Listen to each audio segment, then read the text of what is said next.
Hi, it's Paul here from selfhelpforlife.com, and in today's video I'm going to cover a number of ways to help you move from surviving to thriving during this current coronavirus pandemic.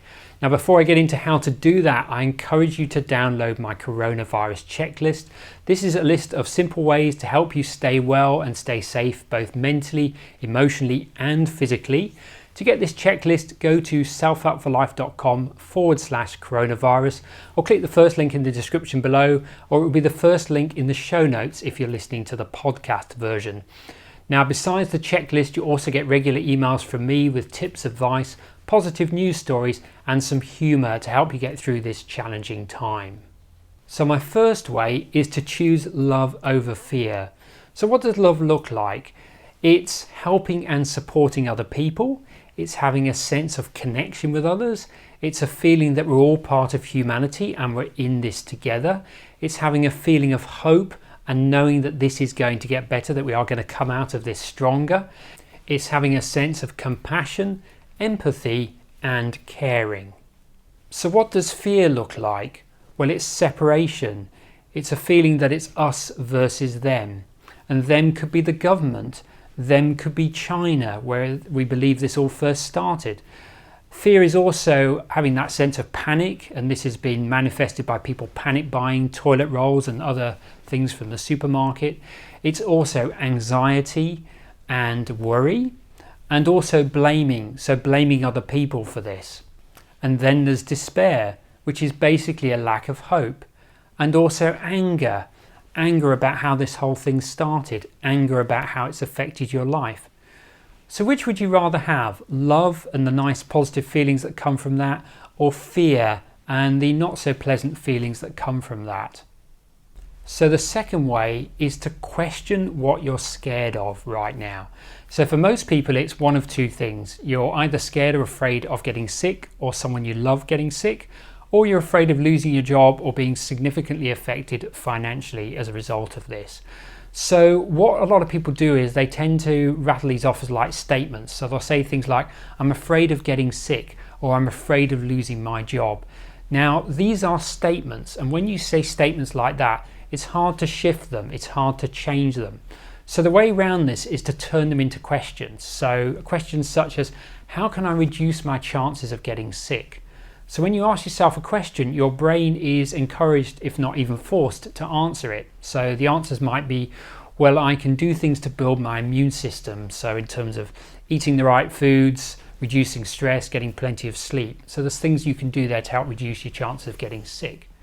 Another question could be, what would happen if I did lose my job? Your answers could be, well, there'll be some government payouts that I can use to help me.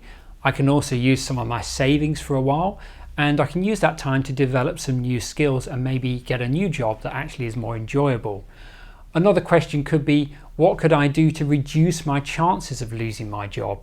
So maybe there's things you can do right now to be more proactive, to be more visible, to add more value, so you're less likely to lose your job.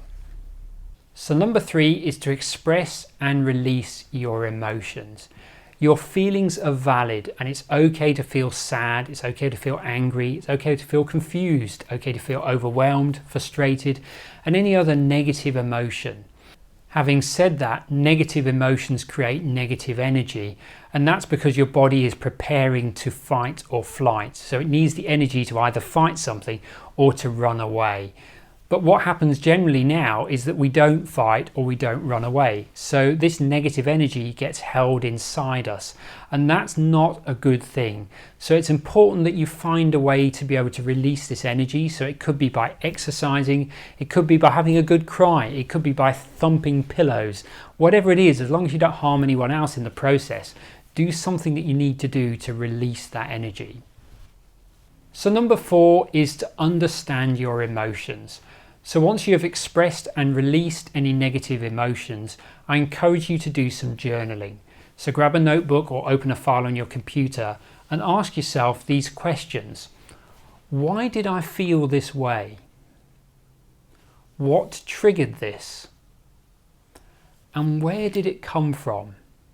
Also, emotions don't define you. They are not part of who you are. They are not part of your identity. So instead say things like, I felt anger rather than I am an angry person, or I felt anxious rather than I am an anxious person. So number 5 is knowing that you have a part to play in resolving this. We all collectively have a part to play in overcoming this coronavirus pandemic. And you may be thinking, well, what can I do? I'm not a doctor, I'm not a nurse, I'm not in one of these essential professions. Well, what I encourage you to do is list all the skills that you do have. Maybe you have good IT and computer skills, and there's certainly people that could benefit from that right now with the need to do everything virtually. Maybe you have a great sense of humor and can make people laugh. Well, people definitely need that right now. There's some great content on YouTube that's making me laugh right now. Maybe it's your ability to share positive stories on social media.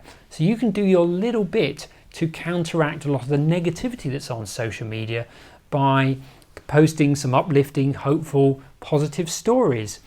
Maybe it's that you have time on your hands right now and you can help someone maybe get to the shops or deliver food for them. So just do something that gets you out of your own head and helping someone else. And if you still can't think what you can do to help, then staying at home and staying on the couch may be the best thing you can do right now. And there's a great quote that's been going around, which I think is wonderful, which I'm going to share with you now, which is, your grandparents were called to war. You are asked to sit on the couch. You can do this. So number 6 is to set goals. Now you may well have a lot of extra time right now. This could be a once in a lifetime opportunity to make some real progress in a few different areas of your life. So let me give you some examples. Let's say you want to lose weight. Well, if you're working from home right now, you have complete control over your diet in a way that may not always be that easy. You know, when you're in the office, maybe you're limited by what food choices you have at lunchtime. At the moment, you have complete control over that. Let's say you want to get fit.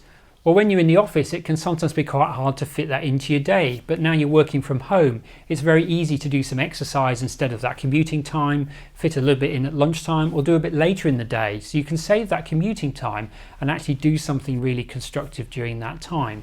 What about learning some new skills? At the moment, many colleges and other course providers are offering some of their courses for free or very cheaply at the moment. So this is again once in a lifetime opportunity to learn something new, either for free or very cheaply. You could use this time to quit bad habits such as smoking or drinking excessive alcohol, because at the moment you have no social pressure, so it could be a lot easier for you to do that. Also, it's going to boost your immune system, so you're more likely to stay well too. And you could come out of this coronavirus pandemic with a new habit, almost a new sense of identity as someone that is in control of what they put in their body. So I encourage you to look at whatever habits you have. Now could be a once in a lifetime opportunity to quit those habits for good. So you can see how setting goals can really help you move from surviving to thriving and coming out of this a much stronger person. So number 7, and my last one, is to have a daily self-care ritual or routine. So this is taking some time out just for you each day. This is so important right now because this will help boost your immune system and help you stay well. So you could do all sorts of different things. You could meditate during this time. You could spend some time watching your favorite program on TV or watch funny YouTube videos. You could use this time to read or to listen to audiobooks. You could get out and walk in nature. You could have a relaxing bath. You could do some journaling. You could spend some time on a hobby. Perhaps you've not had time to work on some of your hobbies, so this could be a great time to do that. Or it could simply be turning off your phone, turning off the TV, and just disconnecting from the noise and from the world out there and just having some time within. So to finish off, I'd like to share with you a powerful infographic that I came across last week. It's called Who Do I Want to Be During COVID-19?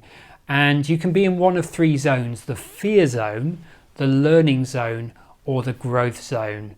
Now, as I go through these zones, consider the zone that you might be in right now and what it might take to get yourself into the growth zone. So you're in the fear zone when you grab food, toilet paper and medications that you don't need. It's when you're spreading emotions related to fear and anger. It's when you're complaining frequently. It's when you forward all those messages you receive by email or social media to everyone else you know. And it's when you're getting mad easily. Now you're in the learning zone when you start to identify and give up on what you can't control. It's when you stop compulsively consuming anything that hurts you, and this could be anything from food to overwatching on the news. It's when you start to identify with your emotions.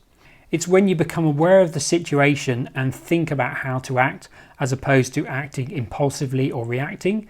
It's when you evaluate information before spreading something false. So it's when you see something on the news or on social media and you think about it before you decide whether you're going to share that with others. And it's when you recognize that we are all trying to do our best to resolve this. So you're in the growth zone when you're thinking of others and seeing how you can help them. It's when you're making your skills and talents available to those who need them. It's when you're living in the present but with a focus on the future, so beginning to think about what life will be like when it returns to normal. It's when you're emphatic with yourself and also with other people. It's when you're thankful and appreciating others, so expressing gratitude. It's when you keep a happy emotional state and you're spreading hope to others. It's when you looked for ways to adapt to the new changes that we're experiencing right now. And it's when you practice patience, nurture your relationships, and act creatively. I'll put a link to this infographic in the description below this video in case you want to download it, maybe print it out and put it somewhere prominent in your house.